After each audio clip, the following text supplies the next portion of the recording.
الحمدللہ رب العالمین والصلاة والسلام علی سید المرسلین۔ ارشاد ہے وَأَقِیمُوا الصَّلَاةَ وَآتُوا الزَّکَاةَ وَأَطِیعُوا الرَّسُولَ لَعَلَّکُمْ تُرْحَمُونَ، اور نماز قائم کرو اور زکوٰۃ ادا کرو اور رسول کی اطاعت کرو تاکہ تم پر رحم کیا جائے۔ پہلے کیا حکم ہے؟ نماز، پھر زکوٰۃ، اور پھر فرمایا صرف نماز زکوٰۃ سے مسئلہ حل نہیں ہوگا جب تک میرے مصطفیٰ کی پوری اطاعت نہیں کرو گے۔ اعمال صالحہ بھی کرو اور حبیب کی اطاعت بھی کرو، اور جب میرے محبوب کی اطاعت کرو گے نا لعلکم ترحمون، پھر تم پر رحم کیا جائے گا۔ اس سے اگلے رکوع میں ارشاد ہے مومنین صرف وہی ہیں جو اللہ اور اس کے رسول پر حقیقتاً ایمان رکھتے ہیں، اور جب وہ کسی مجتمع ہونے والی مہم میں رسول کے ساتھ ہوتے ہیں تو ان کی اجازت کے بغیر کہیں نہیں جاتے۔ بے شک جو لوگ آپ سے اجازت طلب کرتے ہیں وہی حقیقت میں اللہ اور اس کے رسول پر ایمان رکھتے ہیں۔ بس جب وہ اپنے کسی کام کے لیے آپ سے اجازت طلب کریں تو آپ ان میں سے جس کو چاہیں اجازت دے دیں اور ان کے لیے اللہ سے مغفرت طلب کریں، بے شک اللہ بخشنے والا بے حد رحم فرمانے والا ہے۔ تو یہاں پر فرمایا کہ سچے ایمان والے وہ ہیں کہ جب اکٹھے ہونے والا کام ہو تو وہ اکٹھے ہو جاتے ہیں، اور جب اکٹھے ہو جائیں پھر اے حبیب اپنے ذاتی کام کو وہ ترجیح نہیں دیتے، ذاتی کام پھر چھوڑ دیتے ہیں۔ ہاں اگر کسی کو کوئی بہت مجبوری ہو جانا پڑے تو پھر ان پر لازم ہے آپ کی اجازت کے بغیر نہ جائیں، جس کو آپ چاہیں اجازت دیں، جس کو نہ چاہیں اجازت نہ دیں۔ یہ اصول ہے۔ امت کو اگر بڑھنا ہے، ترقی کرنی ہے تو پھر اپنے مسائل کے لیے سب کو متفق ہونا ہوگا، جمع ہونا ہوگا، ایک لیڈرشپ کے نیچے آنا ہوگا، اور پھر اپنے مفادات کو چھوڑ کر دین کے لیے وقت نکالنا ہوگا۔ تو جب ایسا ہو جائے گا تو پھر اللہ تعالیٰ دین کو غلبہ عطا فرما دے گا۔ اس سے آگے سورۃ الفرقان کا آغاز ہو رہا ہے۔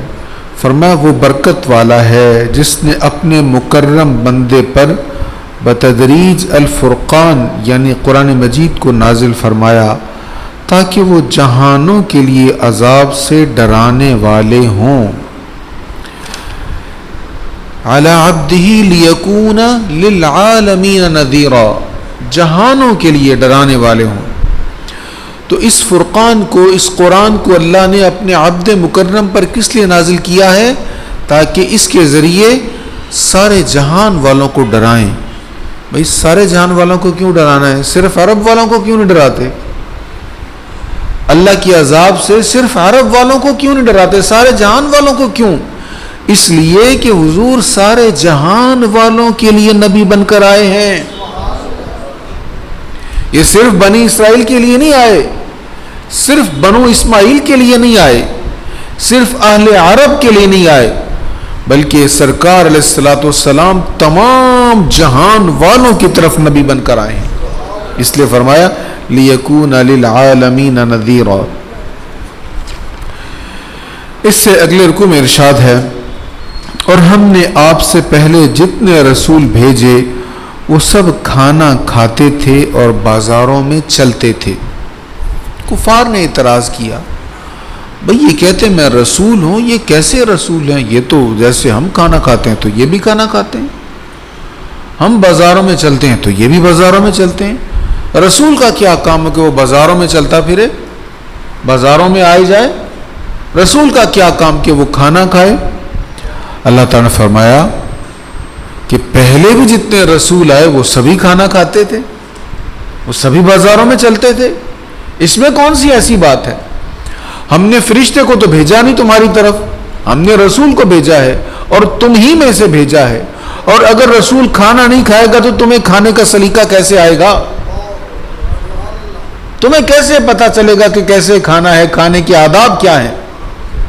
اور اگر رسول بازار میں نہیں جائے گا تمہیں پتہ کیسے چلے گا خرید و فروخت کیسے کرنی ہے، کیسے ملاوٹ سے بچنا ہے، کیسے رزق حلال کمانا ہے؟ تو رسول کو تم میں بھیجا ہی اس لیے ہے تاکہ وہ تمہیں زندگی کے طور طریقے سکھائے، آداب سکھائے، اور اس کو دیکھ دیکھ کر تم اتباع کرو اور سنتوں کے سانچے میں ڈھل کر کامیابی حاصل کرو۔ اس سے آگے ارشاد ہے، اور ارشاد کے متعلق ایک واقعہ ہے، پہلے میں وہ عرض کر دیتا ہوں کہ تاکہ آپ ترجمہ صحیح سمجھ پائیں۔ ایک شخص تھا عقبہ بن ابی معیط۔ عقبہ نبی پاک علیہ السلام کی بارگاہ میں آیا، بہت بڑا کافر ہے، حضور کی بارگاہ میں آیا صلی اللہ علیہ وسلم۔ سرکار کریم علیہ السلام نے دین کی تبلیغ کی، دعوت دی، دین سمجھایا، بات سمجھ میں آ گئی، اس وقت کلمہ پڑھ لیا، واقعی مسلمان ہو گیا۔ لیکن جیسے ہی اپنے دوست امیہ کے پاس گیا، امیہ، تو اس نے پھر اس کو کفر کی طرف راغب کر دیا۔ اس نے کہا جب تک تو مسلمانوں کے خلاف نہیں ہوگا، نبی کریم علیہ السلام کی بید بھی نہیں کرے گا، توہین نہیں کرے گا، میں تجھ سے دوستی نہیں کروں گا۔ اب یہ اگرچہ اسلام قبول کر چکا تھا، دل میں جگہ بن گئی تھی اسلام کے لیے، لیکن اپنے دوست کی نحوست کی وجہ سے، اس کی محبت کی وجہ سے یہ پھر کفر کی طرف چلا گیا۔ اب کفر کی طرف گیا، پھر کافر ہو گیا، پھر بعد میں واصل جہنم بھی ہو گیا۔ تو اس کے بارے میں فرمایا جا رہا ہے وَيَوْمَ يَعَضُّ الظَّالِمُ عَلَى يَدَيْهِ، اور اس دن ظالم اپنے ہاتھوں کو دانتوں سے کاٹے گا۔ یہ کب ہوتا ہے؟ کب ہوتا ہے؟ جب انسان کا بس نہیں چل رہا تو یہ میں کیا کر بیٹھا۔ جب اپنے ہاتھوں کو کام غلط کر بیٹھے انسان تب ایسے کرتا ہے۔ فرمایا اس دن ظالم اپنے ہاتھوں کو دانتوں تلے کاٹے گا اور کہے گا یا لیتنی اتخذت مع الرسول سبیلا، کاش میں نے رسول کے ساتھ راستہ اختیار کر لیا ہوتا۔ اس دن کہے گا کاش میں نے دامن مصطفیٰ تھاما ہوتا، لیکن اب فائدہ نہیں۔ آج لے ان کی پناہ، آج مدد مانگ ان سے، کل نہ مانیں گے قیامت میں اگر مان گیا۔ وہ کیا کہے گا یا ویلتا لیتنی لم اتخذ فلانا خلیلا، ہائے افسوس کاش میں نے فلاں شخص کو دوست نہ بنایا ہوتا۔ دوستی کی وجہ سے دامن چھوڑا نا حضور کا، کاش میں نے فلاں شخص کو دوست نہ بنایا ہوتا، اس نے تو میرے پاس نصیحت آنے کے بعد مجھ کو گمراہ کر دیا، اور شیطان تو انسان کو رسوا کرنے والا ہے۔ اب یہ قرآن کریم جو اس کا جملہ بیان کر رہا ہے کہ وہ کہے گا یا ویلتا لیتنی لم اتخذ فلانا خلیلا، یہ جھنجھوڑ دینے کے لیے ہم سب کے لیے بہت اہم چیز ہے۔ ہم سوچیں ذرا ماضی میں جھانک کر دیں کہ کتنے ایسے کام جو نہیں کرنے والے تھے لیکن کسی کی دوستی کی وجہ سے کر لیے، تو کیا وہ دوستی نفع دینے والی تھی؟ بھئی وہ تو نقصان دینے والی دوستی تھی۔ یہی دوستیاں ہی تھیں جنہوں نے برباد کر دیا، جنہوں نے راہوں کو تبدیل کر دیا۔ گھر کی تربیت تو ایسی نہیں تھی، لیکن ایک غلط دوست کی محبت کی وجہ سے برے راستوں کی طرف چل پڑے۔ تو جو برے دوستوں کی سنگت میں رہے گا، برے دوستوں کو خوش کرنے کے لیے اللہ اور اس کے رسول کو ناراض کرے گا، وہ سب کے لیے ہے۔ وہ قیامت کے دن کہیں گے یا ویلتا لیتنی لم اتخذ فلانا خلیلا۔ اللہ تعالیٰ ہمیں اچھی سنگتیں عطا فرمائے۔ یا ایھا الذین آمنوا اتقوا اللہ، اے ایمان والو اللہ سے ڈرو، کونوا مع الصادقین، سچوں کے ساتھ ہو جاؤ، سچوں کے ساتھ ہو جاؤ۔ وہ حضرت میاں شیر محمد صاحب شرکوری رحمۃ اللہ تعالی علیہ، عصر کا ٹائم تھا، بازار سے گزر رہے تھے، بندہ ایک سنگترے بیچ رہا تھا، کہہ رہا تھا جملہ اس کا تھا اچھے سنگترے اچھے سنگترے اچھے سنگترے. آپ پر عجیب سی کیفیت طاری ہوگی. مریدوں نے کہا حضور وہ تو سنگترے بیچ رہا ہے اور آپ کیوں رونے لگ گئے؟ کہنے نے وہ کہہ رہا اچھے سنگ ترے، جن کی سنگت اچھی تھی نا وہ تر گئے، اور جن کی سنگتیں بری تھیں وہ ڈوب گئے. سنگت اچھی ہونی چاہیے، مجلس اچھی ہونی چاہیے، دوستی اچھے لوگوں سے ہونی چاہیے. اس سے اگلے رکوع میں ارشاد ہے کیا آپ نے اس شخص کو دیکھا جس نے اپنی نفسانی خواہشوں کو اپنا معبود بنا لیا؟ کیا آپ اس کی حمایت کر سکتے ہیں؟ یا آپ یہ گمان کرتے ہیں کہ ان میں سے اکثر لوگ سنتے ہیں یا سمجھتے ہیں یہ تو صرف چوپایوں کی طرح ہے؟ بل ہم اضل سبیلا، بلکہ ان سے بھی زیادہ گمراہ ہیں، ان سے بھی زیادہ بدتر ہیں. کون؟ جس نے خواہش کو اپنا معبود بنا لیا. خواہش کو معبود بنانا کیا ہے؟ دیکھو اللہ کا حکم آئے تو بندے کا کیا کام ہے؟ حکم کے آگے سر جھکا دے. اور جو خواہش کو معبود بناتا ہے اس کا کیا رویہ ہوتا ہے؟ جو دل میں آئے وہ کر دے. بس دل کر رہا تھا، میرا دل چاہتا تھا میں یہ کام کروں تو کر لیا. شرم نبی خوف خدا یہ بھی نہیں وہ بھی نہیں، دل میں آیا تھا میں نے کر لیا. میرا دل چاہتا تھا میں ایسا کروں تو میں نے کر لیا. تو جو دل میں آئے اس کو کرتا رہتا ہے وہ خواہش کو معبود بنا لیتا ہے. اللہ تعالیٰ فرماتا ہے یہ تو جانوروں کی طرح ہے، بلکہ جانور سے بھی بدتر ہے کہ جس نے خواہش کو اپنا معبود بنا لیا. یہاں پر تفسیر صوفیانہ میں آپ کو بتاتا ہوں صوفیاء کیا فرماتے ہیں. صوفیاء کے سمجھانے کا انداز اپنا ہی ہوتا ہے. وہ کہتے دیکھو فرشتہ بھی اللہ نے بنایا ہے اور حیوان بھی اللہ نے ہی بنایا ہے. حیوان میں حیوانیت رکھ دی اور فرشتے میں عقل رکھ دی، نورانیت رکھ دی. فرشتے میں عقل ہے، جانور میں عقل نہیں ہے. جانور میں حیوانیت ہے، فرشتے میں وہ نہیں ہے. دونوں میں الگ الگ چیزیں ہیں نا. بیچ میں انسان بنا دیا، انسان میں حیوانیت بھی رکھ دی، عقل بھی رکھ دی، حیوانی تقاضے بھی رکھ دیے، عقل بھی رکھ دی. اب جانور تو جانور تھا نا، وہ تو حیوان تھا، اس نے تو بس کھانا پینا تھا اور جنسی خواہش پوری کرنی تھی، بس اس میں عقل تو تھی نہیں. لیکن انسان تجھ میں تو عقل ہے نا، اگرچہ تجھ میں وہ جنس بھی ہے لیکن عقل بھی تو ہے. اگر تو بھی جانور کی طرح ہی ہو جائے، حالانکہ تیرے پاس عقل موجود ہے، جانور کے پاس تو عقل نہیں تھی، تو بھی اگر جانور کی طرح ہو جائے کہ کھایا پیا اور جہاں سے چاہا اپنی لذت کو پورا کر لیا، تو تو جانور کی طرح نہیں ہے. جانور کے پاس تو عقل نہیں تھی، تیرے پاس تو ہے. تو جانور کی طرح نہیں، جانور سے بدتر ہے، جانور سے بدتر ہے. اور اے انسان اگر تو عقل کے تابع ہو جائے، یعنی شریعت کے تابع ہو جائے، اللہ کے حکم کے تابع ہو جائے، اور جس کام سے روکا گیا تقاضے کے باوجود حدود میں رہ کر سارا کام کرے، تو پھر تو فرشتہ نہیں ہے، فرشتہ نہیں ہے پھر تو. اس لیے کہ فرشتے کے پاس بھی عقل تھی، تیرے پاس بھی عقل تھی، تو اگر گناہ سے بچ گیا تو فرشتہ نہیں ہے. فرشتے کے پاس اگر عقل تھی تو حیوانیت نہیں تھی، تجھ میں وہ بھی ہے وہ بھی ہے. تو اگر گناہ سے بچ گیا تو فرشتے سے افضل ہے. یہ حقیقی بات ہے. اسی لیے کہا گیا فرشتوں سے بہتر ہے انسان بننا، مگر اس میں پڑتی ہے محنت زیادہ. یا ایتھا النفس المطمئنہ.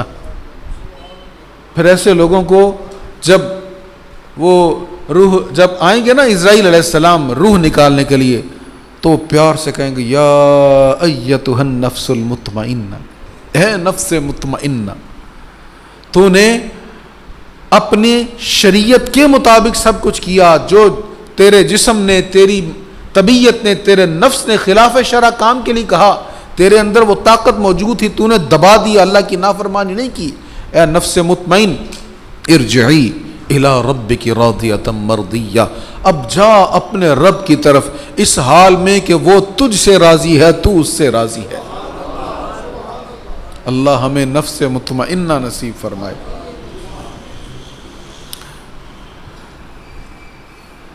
اس کے آگے ارشاد ہے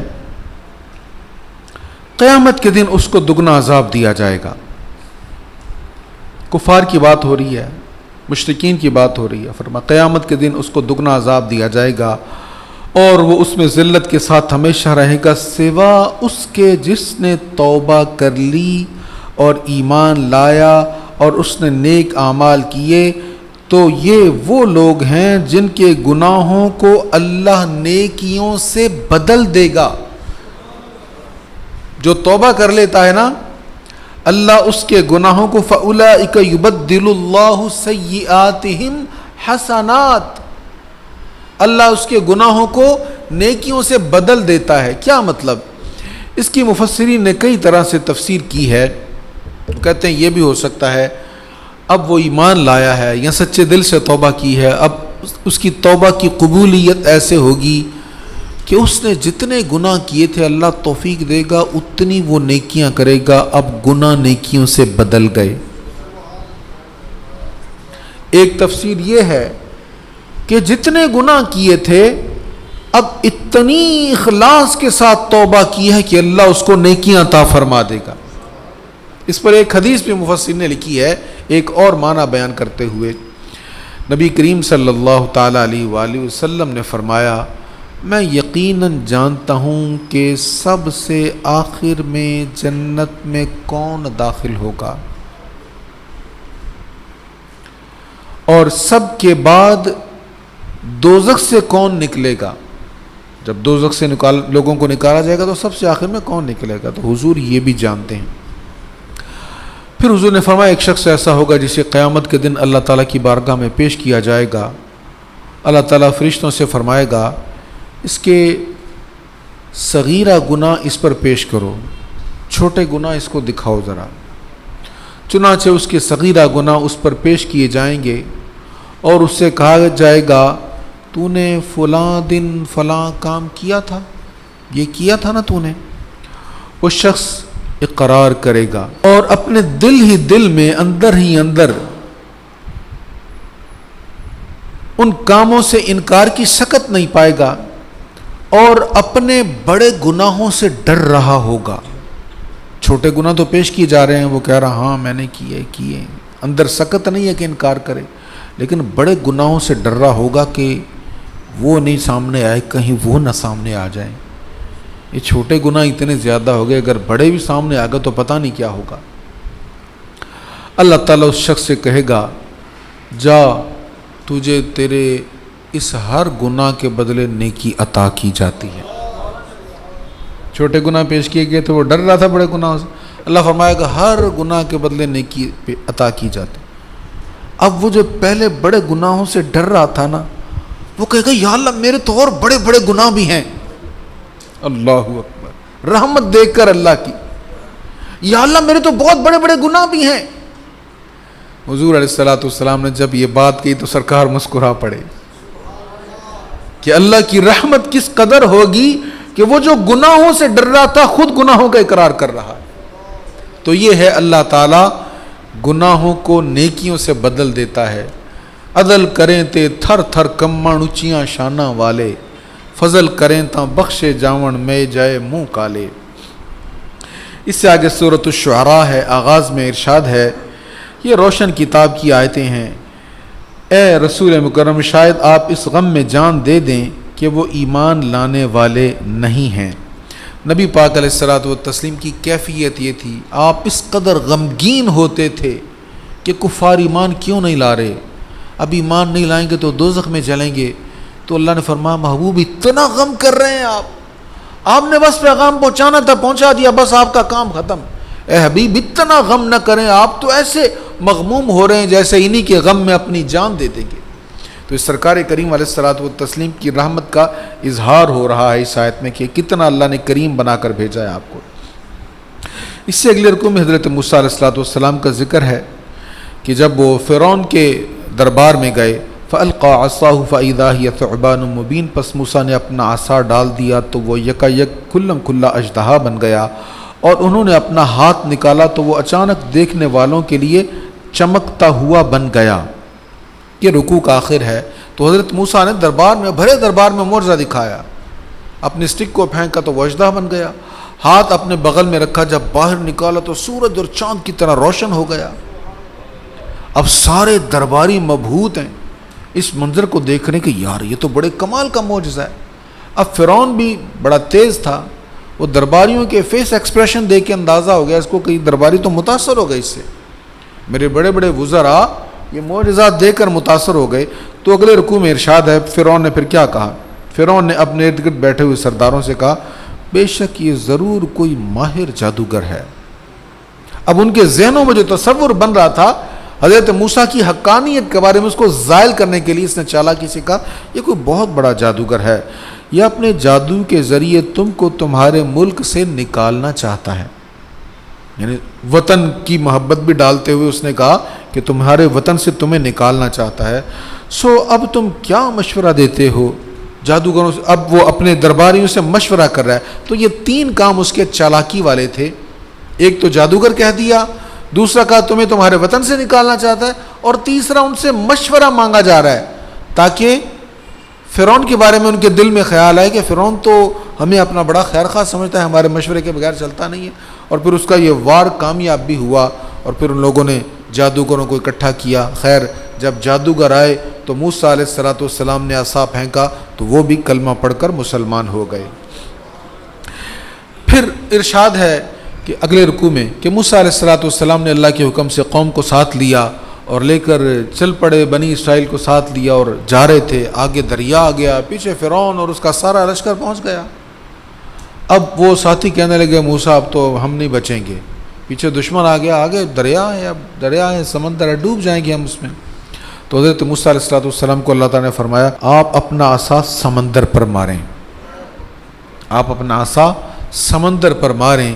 انہوں نے جیسے ہی اپنا عصا سمندر پہ مارا تو اس میں سے 12 راستے نکل پڑے، اور قوم جو تھی اس میں سے گزرتی ہوئی پار پہنچ گئی۔ بعد میں فرعون آیا تو وہاں پر ڈوب گیا۔ تو یہ حضرت موسیٰ علیہ السلام کا کمال تھا، اپنا عصا سمندر میں مارتے تو خشک راستہ بن جاتا، اور اپنا عصا خشک پتھر پہ چٹان پہ مارتے تو اس میں سے چشمے پھوٹ پڑتے۔ پہلے رکوع میں یہ بیان ہوا کہ پتھر پہ عصا مارا تو اس میں سے چشمے پھوٹ پڑے۔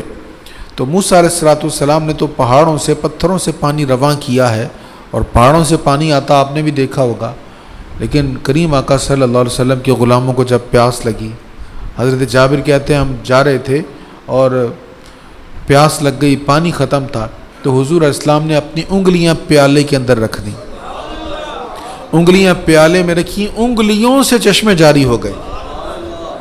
انگلیاں ہیں فیض پر ٹوٹے ہیں پیاسے، جھوم کر ندیاں پنجاب رحمت کی ہیں جاری، واہ واہ۔ 5 ندیاں جاری ہیں آپ کی انگلیوں سے۔ سارے لشکر نے پانی پیا، مشکیزیں بھر لیے، جانوروں کو پلا دیا، سیراب ہو گئے، پانی جاری ہے۔ ان سے پوچھا کتنے لوگ تھے؟ کہنے لگے تھے تو ہم 1500 کے قریب، لیکن پانی اتنا تھا 1 لاکھ بھی ہوتے تو کم نہ ہوتا۔ اللہ اکبر۔ اس سے اگلے رکوع میں ارشاد ہے حضرت ابراہیم خلیل اللہ علیہ السلام کے بارے میں، وہ کہتے ہیں وَإِذَا مَرِضْتُ فَهُوَ يَشْفِينِ، اور جب میں بیمار پڑتا ہوں تو وہی مجھے شفا دیتا ہے، اللہ ہی شفا دیتا ہے۔ علاج کرنا چاہیے، پرہیز بھی کرنا چاہیے، سب کچھ کرنا چاہیے، اور اللہ سے شفا بھی مانگنی چاہیے، شفا اللہ ہی کے پاس ہے۔ حضرت نوح علیہ السلام کی قوم نے ان سے کہا، ان کی قوم نے کہا کیا ہم آپ پر ایمان لے آئیں حالانکہ آپ کی پیروی پسماندہ لوگوں نے کی؟ یعنی یہ کوئی سوجھ بوجھ والے لوگ تو ہیں نہیں، سمجھدار تو ہیں نہیں جو آپ کے پیچھے لگے، یہ تو ایسے لوگ جیسے کوئی پیچھے لگ جاتا ہے، کسی نے کوئی بات کہی تو مان لیا، تو بغیر سوچے سمجھے یہ لوگ آپ کے پیچھے لگے۔ تو یہ چند لوگ جو آپ کے پیچھے لگے ہیں، ان کا آپ کی بات ماننا اس بات کی دلیل نہیں ہے کہ آپ سچے ہیں، کیونکہ انہوں نے غور و فکر کر کے سوچ سمجھ کے آپ کی اتباع نہیں کی۔ تو نوح علیہ السلام نے کہا ان کے کاموں کو جاننے سے مجھے کیا سروکار، میں نے حق کی دعوت دی، انہوں نے قبول کر لی، ان کے دل میں کیا ہے، یہ میری ذمہ داری نہیں ہے، انہوں نے دعوت قبول کر لی، اب وہ جانے، ان کا رب جانے۔ تو ہماری تربیت کیا ہے کہ ظاہراً جو صحیح ہو، درست ہو، شریعت کے مطابق ہو، اس کا باطن ٹٹولنے کی ہمیں ضرورت نہیں ہے۔ اس سے آگے یہ معذب قوموں کا یہاں پر ذکر ہے، قوم عاد کا ذکر ہے۔ ان کے نبی علیہ الصلوۃ والسلام نے کہا اتبنون بکل ریع آیۃ تعبثون، کیا تم ہر اونچی جگہ پر لہو و لعب کی ایک یادگار تعمیر کر رہے ہو؟ اونچی جگہیں بنا کر وہاں پہ عیاشی کے مراکز قائم کرتے ہو۔ اب جب وہ اس سے باز نہیں آئے تو پھر ان پر عذاب آیا، عذاب بھی شدید تھا۔ تو یہاں سے میں صرف یہ عرض کروں گا کہ آج اونچی عمارتوں کا مقابلہ بھی ہے اور اس پر فخر بھی ہے، اور ان میں ایسے برائیوں والے کام، عیش و عشرت والے کاموں کی بھی کثرت ہے۔ اللہ کریم اس امت پر کرم فرمائے۔ قوم لوط کا ذکر اس سے اگلے رکوع میں آ رہا ہے، اتأتون الذکران من العالمین، کیا تم جہان والوں میں سے مردوں کے پاس آتے ہو؟ یہ ہم جنس پرست لوگ تھے، اور ہم جنس پرستی کا انہوں نے آغاز کیا تھا، اور اس کے فروغ میں انہوں نے بڑی کوشش کی، اور آج بھی ان کے متبعین کی کثرت موجود ہے۔ پوری دنیا میں ان کے متعلق قوانین بن رہے ہیں، ان کو تحفظ فراہم کیا جا رہا ہے، اور ہمارے ملک میں جس کی بنیادوں میں لاکھوں شہیدوں کا خون ہے، اس ملک میں بھی ان کا ایجنڈا اور ان کے خواہشات والے معاملات یہاں زبردستی نافذ کرنے کی کوشش کی جا رہی ہے۔ اللہ تعالیٰ محفوظ فرمائے۔ تو حضرت لوط علیہ السلام نے دیکھا جب ان کی قوم اس قبیح فعل سے باز نہیں آ رہی، انہوں نے کہا اے میرے رب، مجھے اور میرے گھر والوں کو ان کی بدکاریوں سے نجات دے دے۔ پھر ان کو تو اللہ نے نجات دے دی، اور قوم کے ساتھ کیا ہوا، اور ہم نے ان پر پتھروں کی بارش کی، سو جن لوگوں کو عذاب سے ڈرایا جا چکا تھا ان پر کیسی بری بارش تھی۔ آسمان سے انگارے کی طرح جلتے ہوئے پتھر ان پر برسے، اور قوم کو جلا دیا گیا، تباہ کر دیا گیا جو ہم جنس پرستی کرتے تھے۔ اس سے آگے حضرت شعیب علیہ السلام کی قوم کا ذکر ہے۔ وہ پیمانہ پورا بھر کر نہیں دیتے تھے، تولنے میں ہیر پھیر کرتے تھے، زمین میں فساد پھیلاتے تھے۔ تو آپ نے قوم کو روکا، لیکن وہ نہ رکے، انہوں نے حضرت شعیب کی تکذیب کی، تو اللہ نے سائبان والا عذاب ان پر بھیج دیا۔ فَأَخَذَهُمْ عَذَابُ يَوْمِ الظُّلَّةِ، سائبان والا عذاب وہ کیا تھا؟ ایک بادل آیا، پہلے گرمی کافی ہوئی، لوگ بھاگے باہر کی طرف، ایک بادل آیا تو سارے بادل کے نیچے اکٹھے ہو گئے، بادل سے ٹھنڈی ہوا آ رہی تھی، تو جب سارے اکٹھے ہو گئے تو ان پر آگ برسی، ساری قوم کو جلا کر رکھ دیا گیا۔ اللہ اکبر۔ حضور علیہ السلام کو اللہ نے حکم فرمایا وَأَنذِرْ عَشِيرَتَكَ الْأَقْرَبِينَ، اور آپ اپنے قریبی رشتہ داروں کو عذاب سے ڈرائیے۔ یہ اگلے رکوع میں ہے۔ تو جب یہ آیت نازل ہوئی تو حضور علیہ السلام کوہ صفا پر جلوہ افروز ہو گئے، لوگوں کو آواز دے دے کر بلایا۔ جب مکہ کے لوگ، آپ کے خاندان کے لوگ اکٹھے ہو گئے، قریبی لوگ سارے، تو آپ نے فرمایا یہ بتاؤ، اگر میں تم کو یہ خبر دوں کہ دشمن کا ایک بڑا لشکر اس پہاڑ کے پیچھے کھڑا ہے تو کیا تم میری تصدیق کرو گے؟ حضور علیہ السلام سب سے کہہ رہے ہیں، اپنے قبیلے کے، اپنے خاندان کے لوگوں سے، کہ اگر میں کہوں ایک لشکر آ رہا ہے دشمن کا، اس پہاڑ کے پیچھے ہے، تم پر حملہ کرنے والا، تو مانو گے؟ انہوں نے کہا جی بالکل مانیں گے، آپ نے آج تک جھوٹ نہیں بولا، کبھی بھی آپ نے جھوٹ نہیں بولا، ہم آپ کی تصدیق کریں گے، مان لیں گے۔ فرمایا تو میں تم کو اس بات سے ڈرا رہا ہوں کہ تمہارے سامنے بہت سخت عذاب ہے، یعنی میں تمہیں توحید کی دعوت دے رہا ہوں، شرک سے باز رہنے کے لیے کہہ رہا ہوں۔ تو جب حضور نے یہ بات کہی تو ابو لہب کھڑا ہو گیا، کہنے لگا اس بات کے لیے تم نے بلایا تھا ہمیں؟ بے ادبی کرتے ہوئے اس نے کہا تمہارے لیے ہلاکت ہو، کیا تم نے ہم کو صرف اس کے لیے اکٹھا کیا تھا؟ پھر کھڑا ہو گیا۔ تو جب ابو لہب نے توہین آمیز رویے سے حضور سے بات کی تو سورۃ اللہب نازل ہو گئی اور اس کی تباہی کی پیش گوئی کر دی گئی کہ جس نے میرے محبوب کے بارے میں ایسے کہا یہ خود بھی برباد ہو جائے گا، اور اس کا مال، اس کی اولاد اس کو کوئی نفع نہیں دے گی، اور اس کی بیوی بھی برباد ہو جائے گی۔ اس سے آگے سورۃ النمل ہے، اور سورۃ النمل کا پہلا رکوع آخری رکوع تھا جو آج تلاوت ہوا ہے۔ ارشاد ہے طاسین، یہ قرآن اور روشن کتاب کی آیتیں ہیں۔ تلک آیات القرآن و کتاب مبین، ایک ہی آیت میں قرآن بھی ہے، کتاب مبین بھی ہے۔ تو قرآن بھی قرآن کریم کو ہی کہا گیا ہے، کتاب بھی قرآن کریم کو ہی کہا گیا ہے۔ قرآن کا روٹ ہے قاف را حمزہ، قرأ اس نے پڑھا، یقرأ وہ پڑھتا ہے یا پڑھے گا، اور کتاب کا روٹ ہے، اس کا مادہ ہے کتبہ اس نے لکھا، یکتب وہ لکھتا ہے، لکھے گا۔ اس کو قرآن بھی کہا جاتا ہے، کتاب بھی کہا جاتا ہے۔ کیوں؟ اس لیے قرآن اس لیے کہا جاتا ہے کہ یہی وہ کتاب ہے جس کو سب سے زیادہ پڑھا جاتا ہے۔ پوری دنیا کی کتابوں میں سے سب سے زیادہ جسے پڑھا جاتا ہے وہ قرآن ہے، اور پوری دنیا کی کتابوں میں سے سب سے زیادہ جس کو لکھا جاتا ہے وہ بھی قرآن ہے۔ اس لیے اس کو قرآن بھی کہا جاتا ہے، کتاب بھی کہا جاتا ہے۔ فرمائے یہ ایمان والوں کے لیے ہدایت اور خوشخبری ہے جو نماز قائم کرتے ہیں اور زکوٰۃ ادا کرتے ہیں اور وہی آخرت پر یقین رکھتے ہیں۔ بے شک جو لوگ آخرت پر ایمان نہیں لاتے ہم نے ان کے کاموں کو ان کے لیے خوشنما بنا دیا ہے، پس وہ بھٹکتے پھر رہے ہیں۔ جس کا آخرت پر ایمان نہیں ہوگا، جو کفر پر جم جائے گا، پھر کیا ہوگا؟ اس کی برائیاں، اس کی بدعمالیاں اس کو اچھی لگنے لگے گی۔ اس کو لگے گا میں بالکل پرفیکٹ جا رہا ہوں، صحیح جا رہا ہوں، میں ٹھیک ہوں۔ کر برائیاں رہا ہے، ہدایت کے خلاف چل رہا ہے، لیکن اس کا دل بھی مطمئن ہوگا کہ میں ٹھیک جا رہا ہوں۔ یہ عذاب ہے اس پر کہ اس نے دین کا راستہ چھوڑا ہے۔ اللہ ہمیں راہ ہدایت نصیب فرمائے۔ وآخر دعوانا الحمد للہ رب العالمین۔